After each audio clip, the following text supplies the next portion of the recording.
What kind of preparation was Northern Iowa for the kind of offense you'll see against Illinois? And what lessons were you able to learn from the last game that you can take into the next one? Yeah, I mean, I said it ahead of time.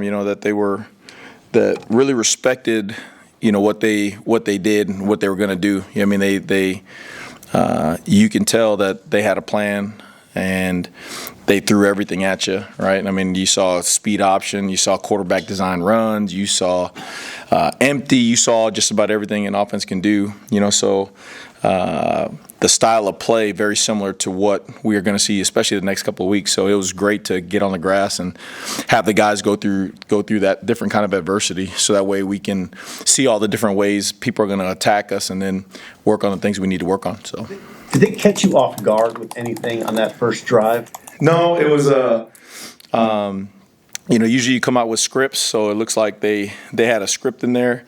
The biggest thing was the tackling. I mean, there's so many yards after contact, and where you're getting them into 2nd and 7 and 2nd and 8.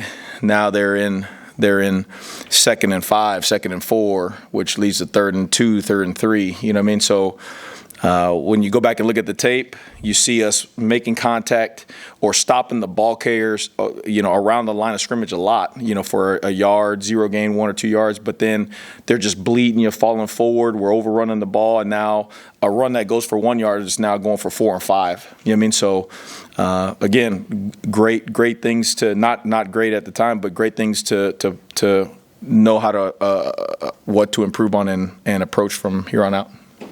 Seen an offensive drive? Say it again? Have you seen an offensive drive that long before? Yeah, I mean, I remember when we were at San Diego State playing like those Triple Army, they have 14, 15, 16 play drives like that. So, but again, a lot of times the third downs are shorter, which then they got the advantage on 3rd and 2, 3rd and 3.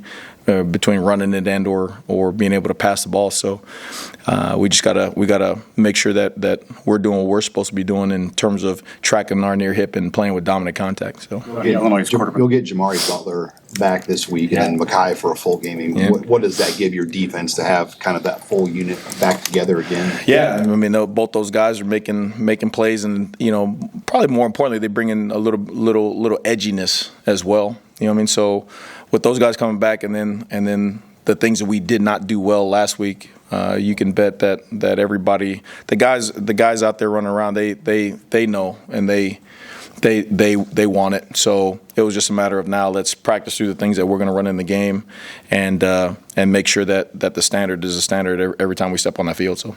Illinois' quarterback last year threw 10 interceptions. This year he's been really efficient through 3 games. What have you seen from him that has allowed him to make the improvements in of his game so far? Yeah, I mean, you got the playmakers on the outside, right? So those guys are going up and getting footballs. You see they do a great job of keeping it balanced when they know when they want to run the ball, what looks they're running the ball into, and then doing a lot of different things. I mean, RPOs are getting him out, movement pass wise. I mean, he's playing with a guy. He's playing with a lot of confidence right now, and he's not really panicked. He kind of goes out there and he sees and he's operating at a high level. So he'll be a challenge to deal with.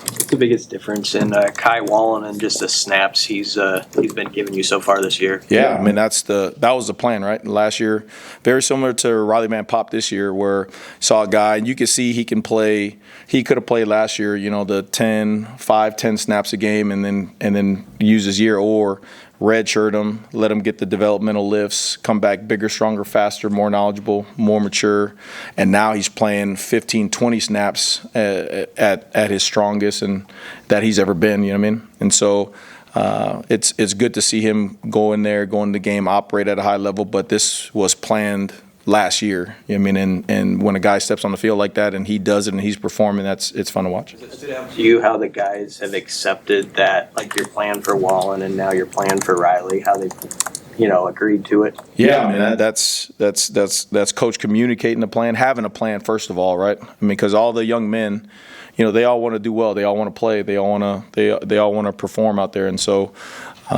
Coach seeing the roster, seeing how it's being managed, and then saying, "Hey, this is very similar to what happened. We can have him play now 5-10 snaps a game, or he can develop. And when his time has come, he's going to be the biggest, strongest, fastest, most mature version of himself, and have all those snaps under him playing. So, again, that's just a master class on roster management and having a bigger picture than just right now.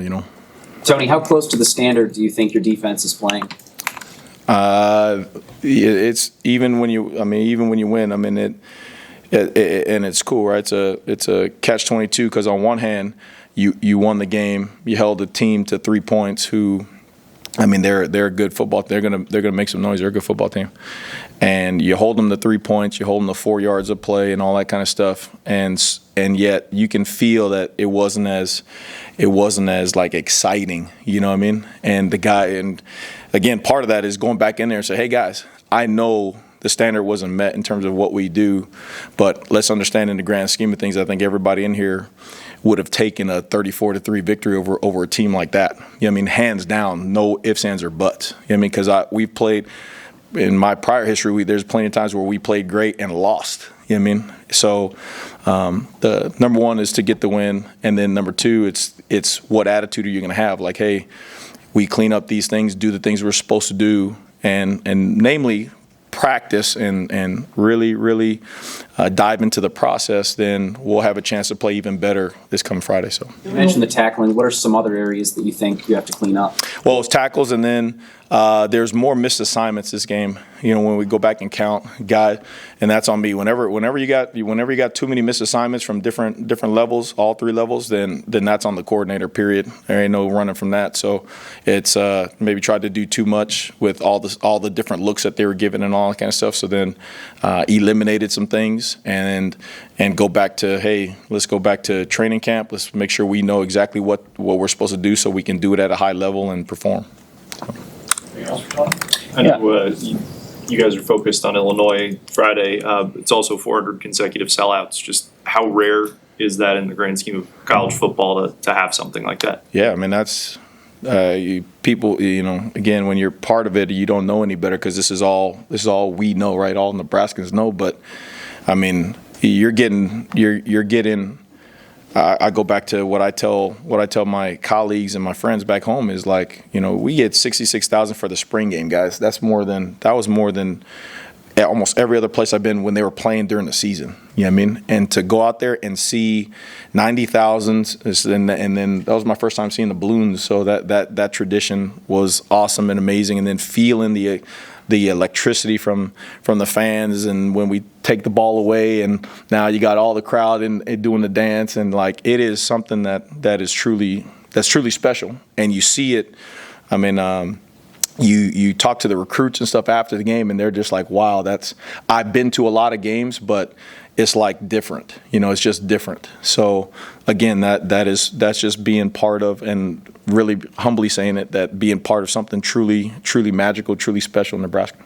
How high of a level is Tommy Hill playing at right now, and how valuable is it to have a corner like that when you're playing 2 really good receivers? Yeah. We're kind of split on opposite sides. Yeah, I mean, anytime you got corners, I mean, that's the number one deal, right? When you want to play great defense, you got to be able to cover on the outsides, and you got to be able to rush the passer. So, everyone is happy for Tommy just because of the adversity he's gone through. You know what I mean? Since his time here, and the maturity aspect. You know what I mean? Like, not only is he doing good things on the grass, for his teammates and for himself, but he's doing a lot of great things off the field. You know what I mean? Where you see the maturity, you see the growth, you see him loving being around the guys, you see him just kind of handling business. So those are the things that you really take back to what Coach is saying about culture and process. Those are the things, the Tommy Hills and how far they've come. Those are the things that of how you measure culture and process. Tony, what about Steph Thompson? And what did you see out of him when he stepped up for you guys last week? Yeah, play well.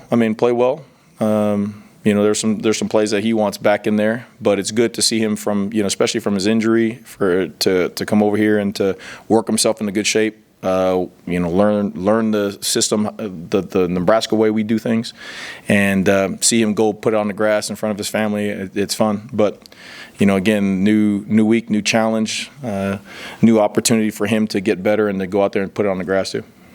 So, Thanks, Tom. thank you, everybody.